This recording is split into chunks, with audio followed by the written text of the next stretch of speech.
말씀 창세기 1장 2절 말씀입니다. 창세기 1장 2절 말씀 한 절입니다. 한 절 우리 다 같이 읽겠습니다. 땅이 혼돈하고 공허하며 흑암이 깊음 위에 있고 하나님의 영은 수면 위에 운행하시니라. 아멘.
하나님께 영광의 박수 돌려드리겠습니다. 자, 또 서로 인사합시다. 잘 오셨습니다. 주님이 함께 하십니다. 자, 먼저 퀴즈도 아닌 퀴즈를 하나, 문제를 하나 낼 테니까 답을 한번 맞춰보시기 바랍니다. 서울 경기 지역에 사는 사람이면 누구나 맞출 수 있어요. 자, 기대하시고. 자, 우리나라에서 제일 높은 빌딩이 뭐예요? 63빌딩? 아니고 또 그 다음 뭐라고? 롯데타워. 어떻게 아셨어요? 예. 자, 롯데타워 지을 때 그냥 까이고 대충 지으면 되죠? 예. 높은 빌딩이고 큰 건물이기 때문에 대충 지을 수가 없습니다. 누군가가 설계를 하고 전기가 어떻게 들어갈지, 또 수도가 어떻게 설치될지, 여러 가지 방들을 어떻게 만들지 정밀하게 치밀하게 계획하고 설계해서 짓는 게 그런 건물이란 말이죠. 오늘 성경에 보니까 천지 만물이 생겨나는데 우연히 생겨나는 게 아니라는 겁니다. 천지 만물은 처음부터 하나님이 성경에 보니까 기쁘신 뜻대로 창조하셨더라. 하나님의 기쁘신 뜻대로 천지 만물을 창조하셨더라. 그렇게 말씀합니다. 그래서 천지 창조는 하나님의 지혜와 놀라운 신비를 보여줍니다. 자, 하나님의 창조의 능력이 몇 가지가 있는데, 먼저 창조는 하나님의 절대적이고 초월적인 지혜와 능력을 보여줍니다. 로마서 1장 20절, 창세로부터 그의 보이지 않는 것들 곧 그의 영원하신 능력과 신성이 그가 만드신 만물에 분명히 보여 알려졌나니.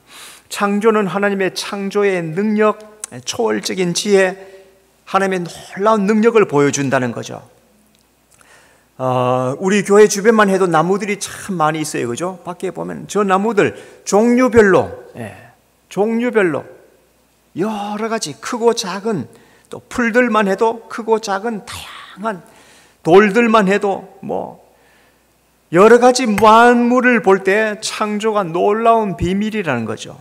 그래서 피조물 하나하나에는 하나님의 지혜와 능력이 담겨 있는 것을 잘 보여주고 있습니다. 또 창조는 하나님의 정교한 계획과 생명력 넘치는 힘을 보여줍니다. 시편 19편 4절에 그의 소리가 온 땅에 통하고 그의 말씀이 세상 끝까지 이르는도다. 우주 만물을 보면은 또 크게 좁게 생각해서 태양계만 봐도 태양이 있고 우리 지구가 있고, 지구에는 또 달이 있고, 이것이 다 조화를 잘 이루어져야 되는 거예요. 여기는 정교한 계획이 필요하다는 겁니다. 또 지구 가운데 있는 모든 살아 숨쉬는 생명들은 넘치는 힘이 있어요. 그 뜨거운 물 속에서도 생명력이 살아나고, 그 차가운 얼음 속에서도 생명력이 살아나고, 하나님께서 모든 것을 이렇게 아름답게 계획적으로 창조하셨다 하는 겁니다. 또 창조는 하나님이 만유의 근원이시며 주인이심을 보여주십니다. 시편 118편 5절, 그것들이 여호와의 이름을 찬양하면 그가 명령하심으로 지음을 받았음이로다. 세상에 존재하는 모든 것들은 다 하나님이 지으셨다는 겁니다. 하나님께서 명령하시면은 그 모든 피조물들이 그 앞에 경배한다는 겁니다. 그래서 하나님은 만물의 근원이시며 주인이시다 말씀합니다. 마찬가지로 오늘도 이 세상 만물을 창조하신 하나님, 나를 창조하신 하나님은 우리 주 하나님이신 줄로 믿습니다. 그분이 나의 주인이시고 나의 구원자이시고, 그분을 믿고 살아가는 것이 얼마나 귀한 축복인지 감사하며 살아가는 성도가 되어야 될 줄로 믿습니다. 오늘 창세기 1장 2절 말씀에 우주 가운데서 지구가 또 피조물이 창조되기 이전의 모습을 보여주고 있습니다. 창조가 시작될 때 지구의 모습이 어떠한가 오늘 2절 말씀에 잘 나타나 있는데, 한번 다 같이 읽어봅시다. 2절 말씀 시작.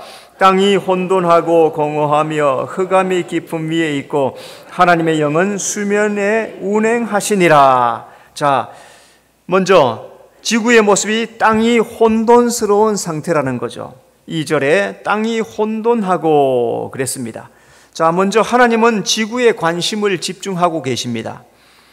2절에 그 땅이 그랬죠, 그죠? 우리나라 말에서는 이렇게 번역을 했어요. 그런데 원문에 보면은 그 앞에 접속사가 붙어 있고 정관사가 붙어 있고 그 다음에 땅이란 말이 있어요. 그러니까 그런데 그 땅이 그렇게 말해요. 그런데 그 땅이, 우리나라 말은 땅이 이렇게 나오지만은 원래 말에는 그런데 그 땅이 그렇게 나온다는 거죠. 그 땅은 우주 가운데 지구를 의미하는 거예요. 그러니까 하나님의 말씀, 하나님의 관심은 온 우주 만물 중에도 지구를 향해서 있다, 그 말씀이죠. 하나님의 눈은 자기를 찾는 자에게 향하십니다. 역대하 16장 9절, 여호와의 눈은 온 땅을 두루 감찰하사 전심으로 자기에게 향하는 자들을 위하여 능력을 베푸시나니. 오늘 예배 나오셨는데 내 마음을 전심으로 주님을 향할 때 우리 하나님의 눈이 나에게 향하시는 줄로 믿습니다. 그래서 하나님의 눈은 온 땅을 두루 감찰하신대요. 감찰한다는 것은 눈여겨본다, 세밀하게 본다, 그런 뜻이에요. 왜 그렇게 눈여겨보고 세밀하게 보십니까? 누가 나를 진심으로 찾는가? 누가 나를 진짜로 찾는가? 세상에 많은 사람이 있고 예수 믿고 구원 받은 사람인데 예수 믿고 구원받은 사람들도 일주일 내내 관심이 없어요. 하나님 관심이 없어요. 내 먹고 사는 데만 관심이 있지 하나님과 별 관심이 없어요.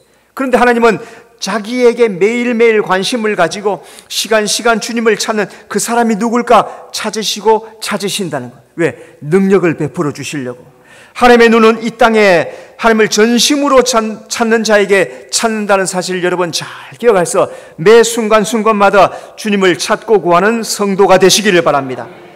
창조가 시작될 때 땅은 혼돈한 상태였습니다. 땅이 혼돈하고 그랬어요. 그죠? 혼돈하라는 것은 공허하다, 헛되다, 아무것도 없다, 그런 뜻이에요. 이 말씀은 지구의 생명체가 살 수 없는 정리 안 된 상태, 아직까지 정리가 안 되어서 생명체가 살 수 없는 그런 상태, 또 하나님의 생기가 없는 상태, 그래서 공허하고 헛되고 혼돈되었다, 그렇게 말씀합니다. 자, 이 말씀은 나에게 비추어 볼 때 예수 믿기 전에 나의 모습이 그래요. 혼돈된 상태예요.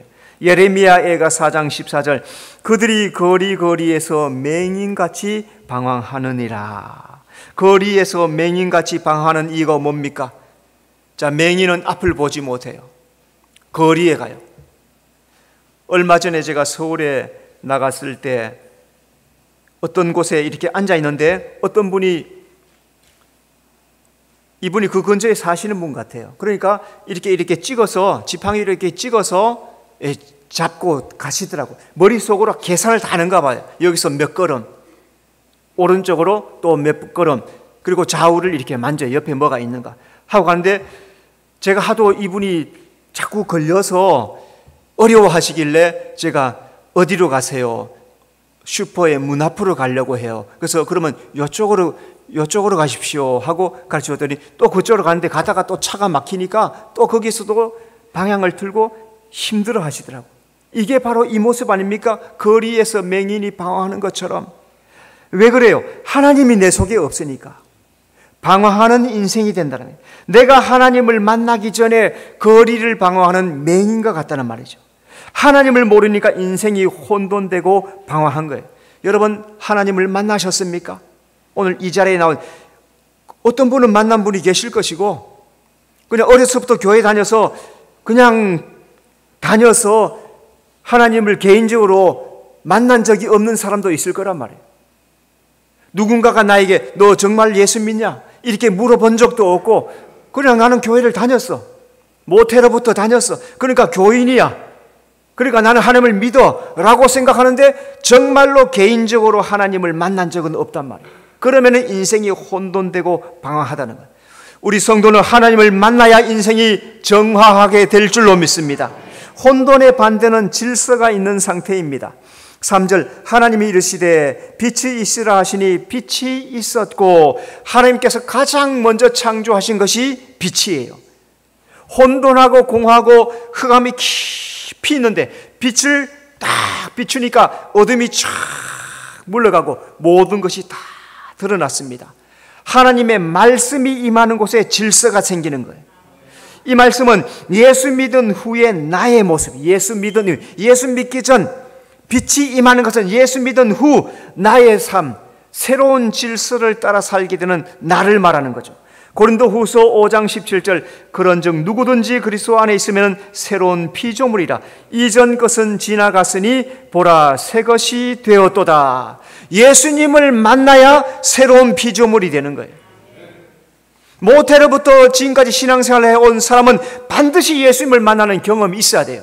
왜? 개인적으로 주님과는 1대1의 관계이기 때문에. 우리 부모가 다니던 그 교회, 그 신앙은 부모님의 신앙이지 나는 끌려다닌 신앙이란 말이에요. 그런데 내가 다시 철이 들어서 나이 들어서 하나님을 개인적으로 만나는, 주님은 누구십니까? 나는 누구입니까?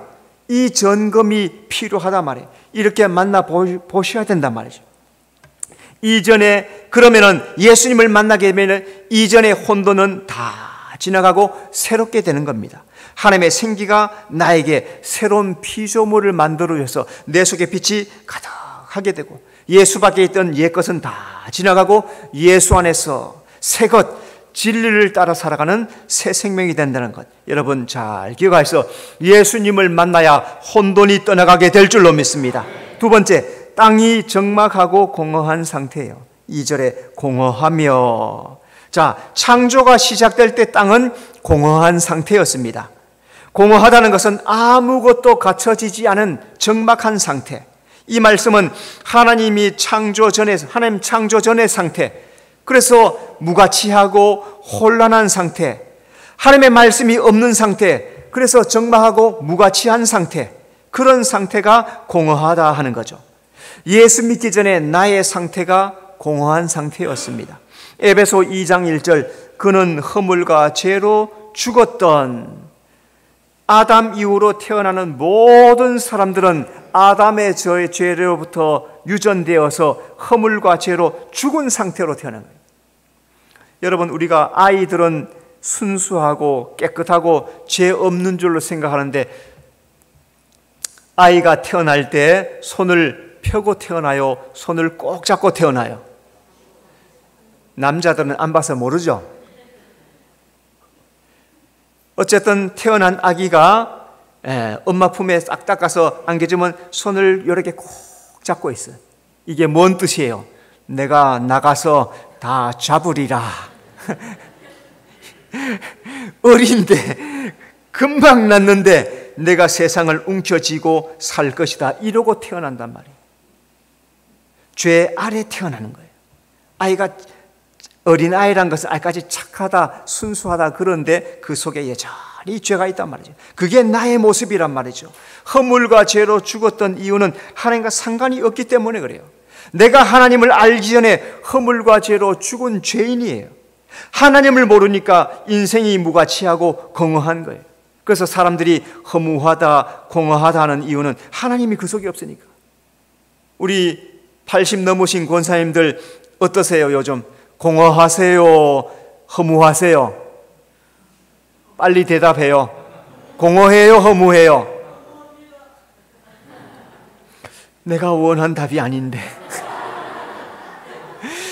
감사합니다. 은혜가 충만합니다. 내가 이걸 유도해냈는데 내가 한 대로 대답하지 말고, 그래, 연세가 많이 들으면은 이제 갈 때가 얼마 안 남아서 지나간 게 허무하게 느껴져요. 그죠? 내가 많이 못했다, 내가 충분하지 못했다, 내가 더 열심히 내지 못했다, 이런 면에서는 부족하고 모자람이 있어요.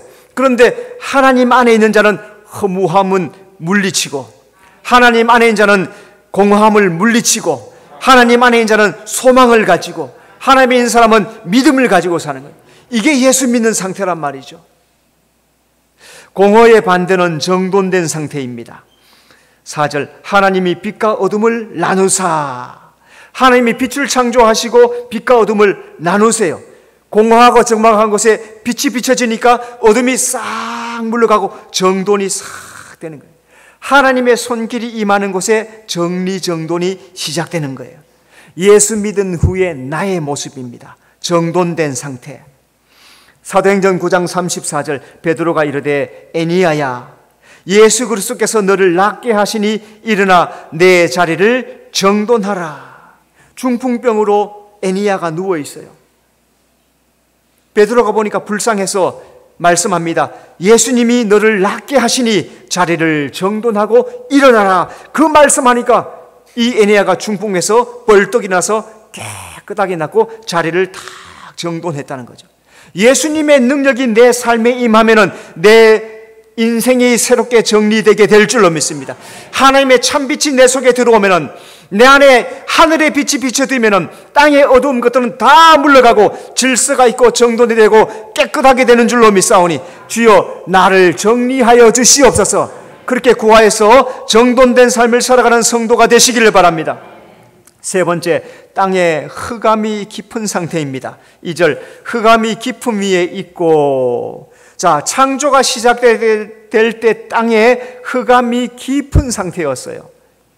흑암이 깊음 위에 있다는 것은 창조 이전에 빛이 없는 상태.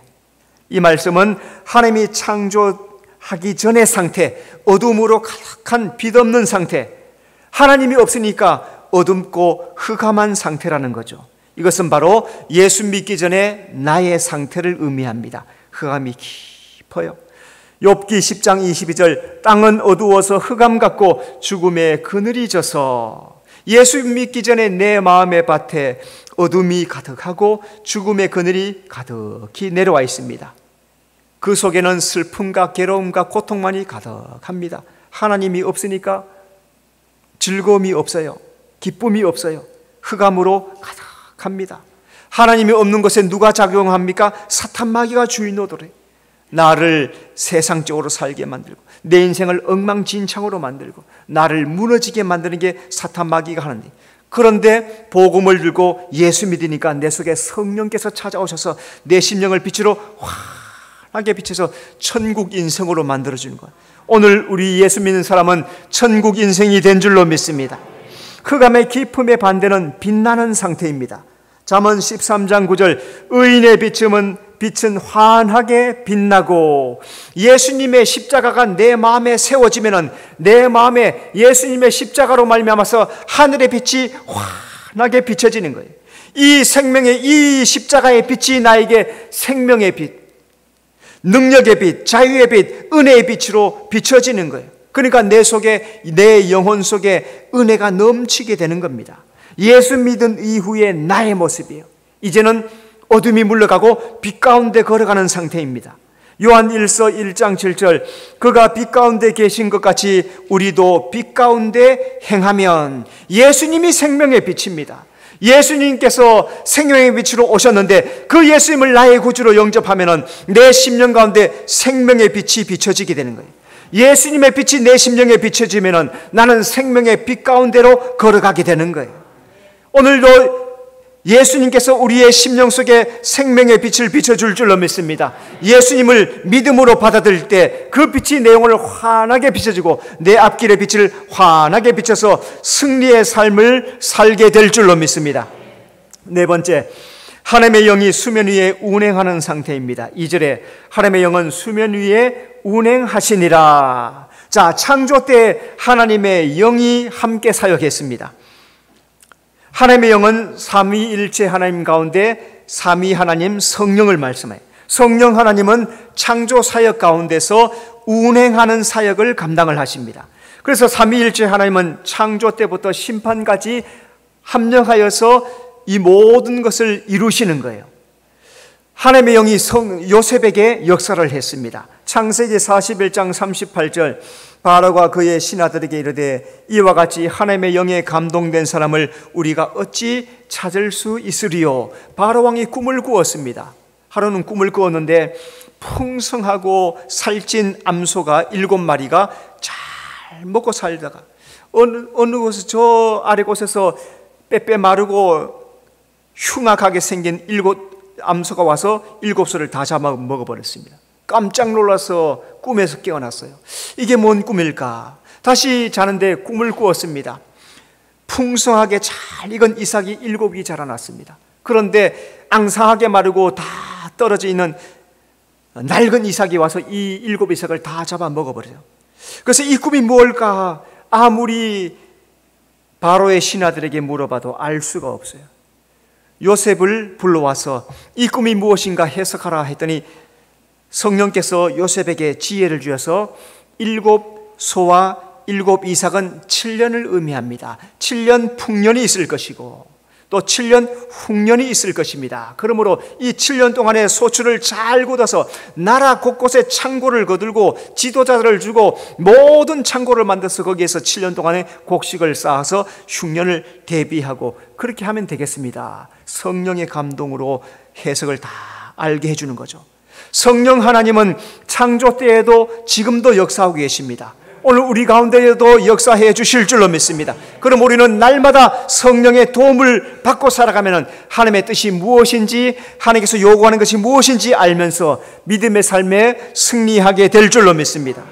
하나님의 영은 말씀 가운데 역사하십니다. 2절, 수면 위에. 수면은 물을 말해요, 그죠? 물은 성경에서 말씀을 예표합니다. 태초에 하나님의 영이 수면 위에 운행하시는 것처럼 오늘도 예배하는 우리 성도들 심령 가운데 성령께서 말씀으로 역사해 주시는 줄로 믿습니다. 성령은 말씀이 선포되는 곳에 역사합니다. 사도행전 2장 38절, 베드로가 이르되 너희가 회개하여 각각 예수 그리스도의 이름으로 세례를 받고 죄 사함을 받으라. 그리하면 성령의 선물을 받으리라. 베드로가 회개하라, 예수 이름으로 세례를 받으라, 그러하면은 죄 사함을 받고 성령을 받는다고 선포를 합니다. 자, 무리들이 베드로의 말에 그대로 순종을 해요. 자기의 죄를 잡아가고 회개하고 세례를 받았어요. 그러니까 성령이 임하고 새로운 사람으로 다 변화되게 됩니다. 오늘도 말씀을 들을 때 성령께서 역사하십니다. 그 말씀 속에 역사하시는 그 성령의 역사를 믿고 깨닫고 실천할 때 하나님의 나라를 이루고 하나님의 뜻을 이루고 산다는 것 잘 기억하셔서 오늘도 성령 하나님 내게 말씀하여 주시옵소서. 그 말씀을 듣고 그 말씀대로 살아가는 성도가 되시기를 바랍니다. 하나님의 영은 지금도 우리 가운데 운행하십니다. 운행한다는 것은 알을 품는다는 뜻이에요. 어미새는 알을 낳고 새끼가 날 때까지 그 알을 감싸고 새끼가 태어나도록 품어주는 거죠. 하나님의 영은 자기의 형상으로 창조한 우리를 품으시고 조성하시고 운행하신다는 거예요.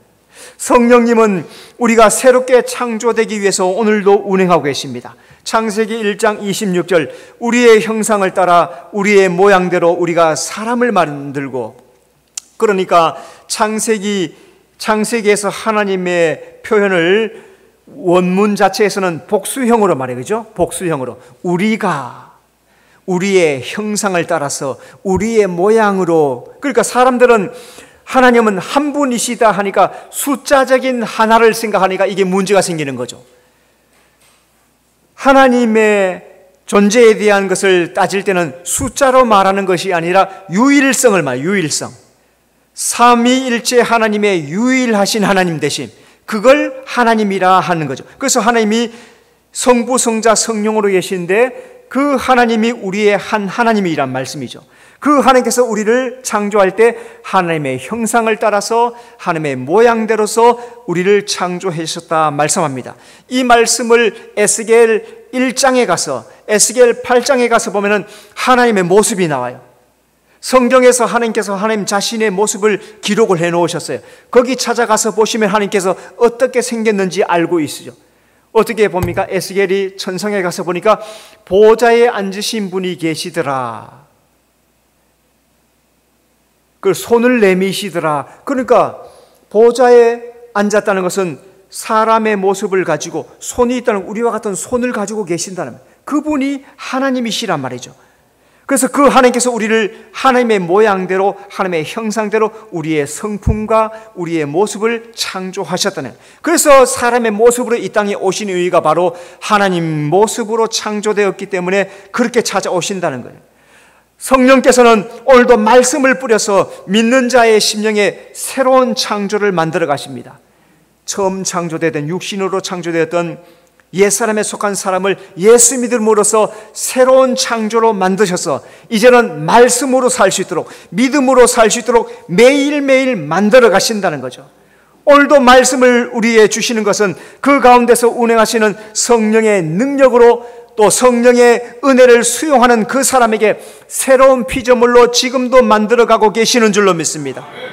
예수님이 없는 상태가 바로 땅이 혼돈하고 공허하고 흑암이 깊음 위에 있는 상태, 이 지구가 그랬던 것처럼 내가 예수밖에 그런 존재였는데 성령께서 임하시니까, 수면에 운행하시니까, 말씀으로 역사하시니까 살아있는 존재, 빛나는 존재, 존귀한 존재로 되는 것, 내가 예수 안에서 어떤 존재가 되었다는 것을 분명히 기억하면서 오늘도 말씀을 듣고 믿으면서 성령의 은혜로 살아가는 여러분의 삶이 되시기를 바랍니다. 하나님 감사합니다. 수면 위에 운행하시는 성령으로 말미암아 우리는 새로운 창조를 입은 줄로 믿습니다. 옛사람을 벗어버리게 하여 주시옵소서. 새 사람을 입었으니 새롭게 살게 하여 주시옵소서. 말씀대로 살게 하여 주시옵소서. 성령의 도움으로 살게 하여 주시옵소서. 그러므로 말미암아서 하나님의 뜻에 합당한 삶을 살아가는 우리 모든 성도의 삶이 되도록 인도해 주시옵소서. 예수님 이름으로 기도드리옵나이다. 아멘.